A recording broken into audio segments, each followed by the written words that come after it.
He had pictured spectacles, a somber grey dress, ink-stained fingers, a woman who would sit at his kitchen table and make the columns in his ledger behave. Instead, the coach from Lone Tree let down a woman in a rumpled blue traveling suit who tripped on the depot step, dropped a hatbox full of pressed wildflowers across the platform, and laughed at herself so brightly that two strangers stopped to help her gather them up. "Mr. Nettles," she said, righting her hat, her cheeks pink from the wind. "I'm Cora Whitfield. I believe you're expecting a bookkeeper." Grady Nettles looked at the scattered petals, at the ink smear already crossing her glove where a fountain pen had leaked in her bag, and felt the floor of his careful plan tilt sideways. "I wrote for a woman with a head for figures," he said. "The bank's calling my note in 3 weeks, Miss Whitfield.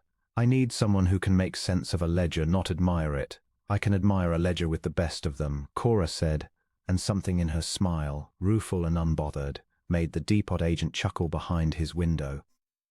"Numbers and I have never been friends, Mr. Nettles, but I promise you I work hard, and I don't quit easy.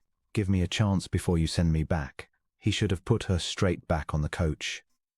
He had a foreman's thievery to untangle, a rancher named Silas Corwin sniffing after his water rights like a wolf after a lamed calf, and no time to nursemaid a woman who'd answered his advertisement with more hope than arithmetic.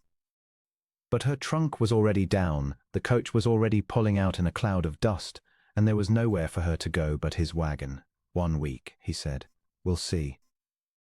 Her first morning on the ranch began with the stove smoking her out of the kitchen and ended with flour dusted across the ceiling beams, where a lid had come off the bin at the worst possible moment. Ezra Pruitt, the oldest of the 3 hired hands, found her standing in the wreckage of what should have been biscuits, laughing so hard she had to hold the table for balance, and could not for the life of him stay stern with her. "Well now," Ezra said, surveying the ruin, "I've seen worse mornings. Once had a green hand set the whole bunkhouse on fire trying to fry an egg." "Did he stay on?" Cora asked, wiping her eyes. 20 years, ma'am. Best foreman I ever worked under, once he learned to cook." By noon she had talked Ezra into teaching her his own mother's biscuit recipe, and by supper Grady came in from mending fence to find the kitchen smelling of something worth eating, and 3 hired hands lingering at his table a good deal longer than usual. He said nothing of it, only ate 2 helpings and watched Cora cross the lamplit room with an expression he did not yet have a name for. By the second evening he knew the truth of it. Cora sat at his kitchen table with the ranch ledger open before her, chewing the end of a pencil, and added a column of figures 3 separate times to get 3 separate answers, none of them close to right. She looked up at him with such genuine dismay, such earnest apology in her eyes, that he could not summon the anger he'd been saving up all day. "I told them I could keep books," she admitted quietly. "I kept my aunt's shop accounts for 2 years, only she checked my sums every night before the bank saw them. I never once got them right on my own. I needed to leave Missouri, Mr. Nettles, and your advertisement was the only offer that didn't ask what I looked like first." Her chin lifted, proud even in confession. "I'm not sorry I came. I'm only sorry I'm not what you needed." Grady studied her by the lamplight, the ink on her fingers, the mended cuff of her sleeve where she'd sewn it herself and sewn it well, and said nothing for a long moment. "Corwin's been trying to buy me out for 2 years, he said finally. My last hand skimmed the herd count and half my feed money before he ran off. The bank wants proof by the 15th that this ranch pays its way, or they'll sell my water rights to the highest bidder, and we both know who that'll be. I can't have a bookkeeper who can't add." "Then let me be something else instead," Cora said, and did not look away from him. "I'll not sit idle while you lose this place. Tell me what else needs doing, and I'll do it." What needed doing, it turned out, was nearly everything, and Cora set to it like she'd born to a ranch instead of a Missouri store front. She could not balance a ledger, but she could gentle a spooked colt with nothing but her voice and a sugar cube. Could turn a half-empty larder into a supper 3 hired hands fought over seconds of, could sit with old Ezra Pruitt while he mended harness and have him laughing before the hour was out. Within a fortnight the bunkhouse men were calling her Miss Cora, with the particular fondness men reserve for someone who has fed them well and asked nothing in return. Grady watched it happen the way a man watches weather change, slow and certain and entirely outside his control. He would come in from the far pasture bone-tired and short-tempered over Corwin's fences creeping onto his grass, and Cora would have a plate warming on the stove and a story about the rooster chasing Ezra clear across the yard. And somewhere between the first bite and the last he would find himself smiling despite himself. One evening he found her sitting out on the porch steps long after the dishes were cleared, her face tipped up toward a sky gone thick with stars, and he lowered himself down beside her without quite deciding to. She did not ask him about the bank or Corwin or the note coming due, though she surely knew it sat on him heavier every day. She only pointed out the shape of a wagon wheel in the stars and told him a story about her aunt's shop in Missouri and the particular ache of leaving a place that had never once felt like home to look for one that might. He found himself telling her, in turn, about his father building this ranch board by board, about the loneliness of running it alone these last 3 years since his father passed, and it was the longest he had spoken to anyone in longer than he cared to admit. "You're easy to talk to," he said, surprised at himself. "I've been told I'm easy at a great many things and hard at exactly one," Cora said, and he laughed outright, the sound startling a barn owl off the fence post, and for the length of that laugh the weight of the bank note lifted clean off his shoulders. "You're doing it again," he said one evening, when she'd talked him out of a black mood with nothing but an account of the barn cat's new kittens. "Doing what?" "Making me forget I'm ruined." Cora set down her mending and looked at him steadily. "You're not ruined yet, Grady Nettles. You've got 3 weeks, hands who'd walk through fire for you, and a herd that's healthier than Corwin's whole spread. All you're short on is a set of true numbers, and I may be the wrong woman for sums, but I'm not the wrong woman for finding out who took yours." The Sunday social at the Lone Tree Church came a week later, and Silas Corwin found Cora by the lemonade table with the easy smile of a man who had already decided how the conversation would go. "Nettles finally got his bookkeeper, I heard," loud enough for the churchyard to hear it. "Tell me, Miss Whitfield, what's 400 head of cattle worth at $11 a head? A woman keeping a rancher's books ought to know that's some in her sleep." Cora felt her face go hot, felt every eye in the yard swing toward her, and for one terrible moment the old shame from Missouri rose up in her throat. Then she thought of Ezra's ruined biscuits, and of Grady laughing despite himself over supper, and she lifted her chin instead. "I couldn't say, Mr. Corwin," she said pleasantly, "but I could tell you which of your hands has been buying feed with money that never came out of your accounts, if arithmetic is the game we're playing this afternoon." It was a guess, nothing more, thrown out on instinct, but Corwin's smile faltered just long enough that half the churchyard noticed it. Grady, arriving in time to hear the tail end of it, crossed the grass in 3 strides and set his hand at the small of Cora's back like he had every right to. "My wife-to-be doesn't answer to you, Silas," he said, and the word wife-to-be, spoken plain for the first time in front of the whole town, seemed to surprise Grady as much as anyone. Corwin retreated with a mutter about neighbors minding their own business, and the women of the church social, who had been watching the exchange with sharp interest, began finding reasons to bring Cora pie and ask after her opinion on quilt patterns. By the time the wagon rolled home that evening, she was the mismatched bookkeeper bride anymore. She was simply Cora, and the town of Lone Tree had decided, without much discussion, that it liked her fine. It was Cora, in fact, who noticed it first, the little store receipts tucked in the false bottom drawer of the departed foreman's old desk, showing feed purchased and never delivered, wages drawn for men who'd never worked a day. She could not add the figures cleanly, but she had the patience to lay every scrap of paper end to end on the kitchen table until the shape of the theft stood plain, even to Grady's tired eyes. It had taken her 3 nights of lamplight to do it, sorting through the old desk drawer by candle after the supper dishes were done, unwilling to trouble Grady with a hunch that might come to nothing. Ezra had helped her carry the desk out to the porch where the light was better, and had sat across from her shelling peas, while she matched dates against the ranch's feed deliveries 1 slip of paper at a time, patient as a woman piecing a quilt.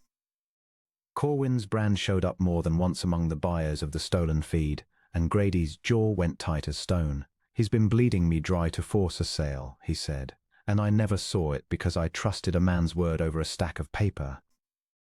"You'll see it now," Cora said, and took his hand across the table, the first time she had dared to, her ink-stained fingers warm around his. "That's worth more than any bookkeeper, isn't it? Someone who'll sit up till midnight helping you see straight."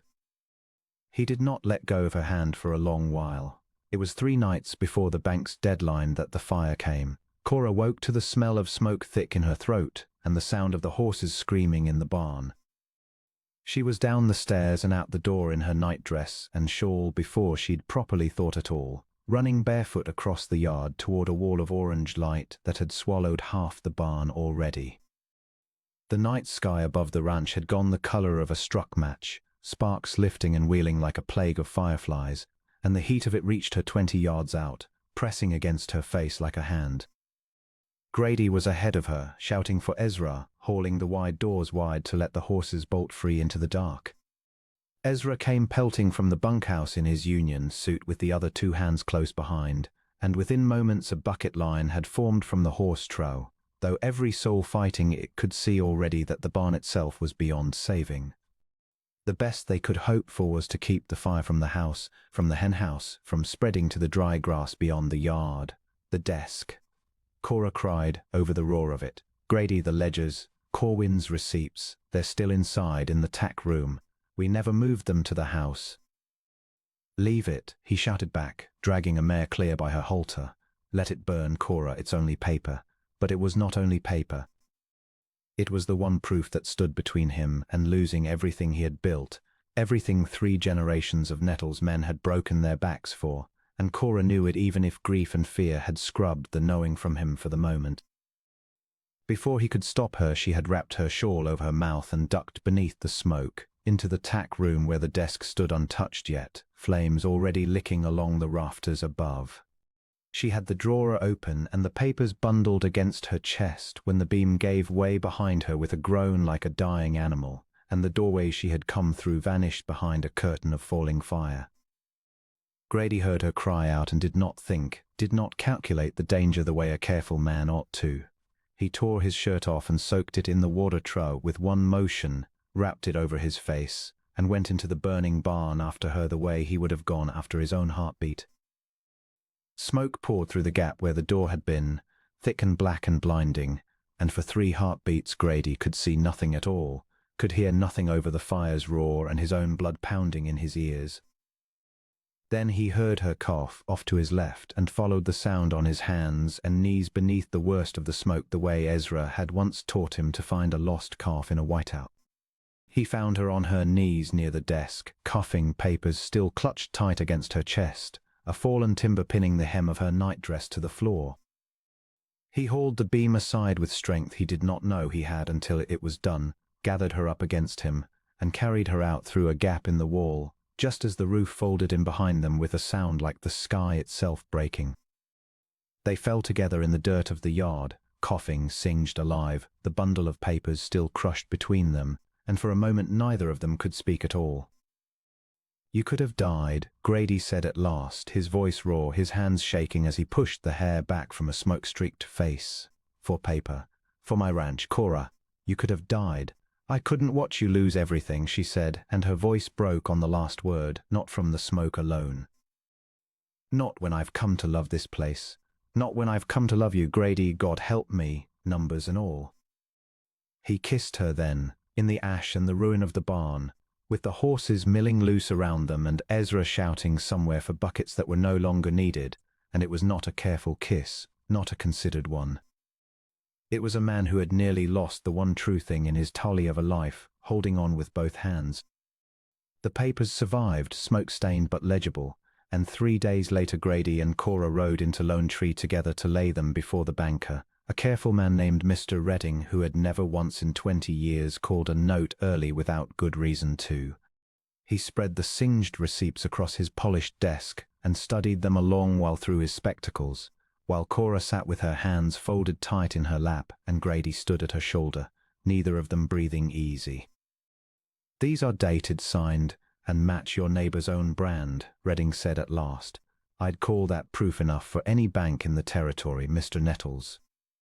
Your note stands renewed, and I'll be having a conversation with Mr. Corwin about the feed he's been buying with money that was never his to spend."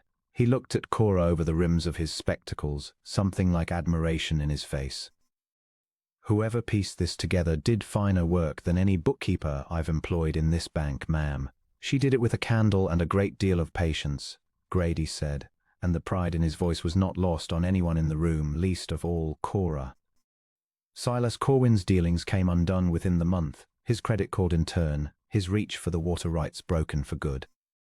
The town that had watched a bookkeeper bride arrive with a hatbox of wildflowers instead of an abacus began, quietly, to understand that Grady Nettles had gotten exactly what his ranch needed after all. He asked her properly on a Sunday, no advertisement between them this time, no bargain of convenience, only his hand offered plain across the same kitchen table, where she had once added a column 3 wrong ways in a row. I still can't do sums, Cora warned him, laughing in as her eyes filled. Good, Grady said and slid the ring onto her finger like it had always belonged there. I've got enough numbers in my life. What I was short on was you. They were married in the Lone Tree Church before the leaves had finished turning, and it seemed to Grady that half the county came, crowding the pews and spilling out onto the churchyard grass where Cora had once stood her ground against Silas Corwin over a column of figures she couldn't have solved to save her life. Corwin was not among them. His credit had been called within the month, his reach for the water rights broken for good once the true accounts stood before the bank plain as daylight, and he sold out quietly before the first snow, unmourned by anyone in Lone Tree. And when the new barn rose that autumn, raised in a single generous Saturday by neighbors who had come to love the woman who couldn't count, but never once failed to show up, Cora hung a small framed scrap of scorched paper by the door of it, the very receipts she'd saved from the fire, so that every soul who crossed that threshold would know exactly what kind of wealth a ranch could hold, and exactly what a woman's heart was worth when it refused to walk away. Grady took to telling anyone who asked that he'd ordered a bookkeeper and gotten, instead, the only true accounting of his life he'd ever need, for as long as Cora Nettles sat across his table each evening, he never once felt shortchanged again.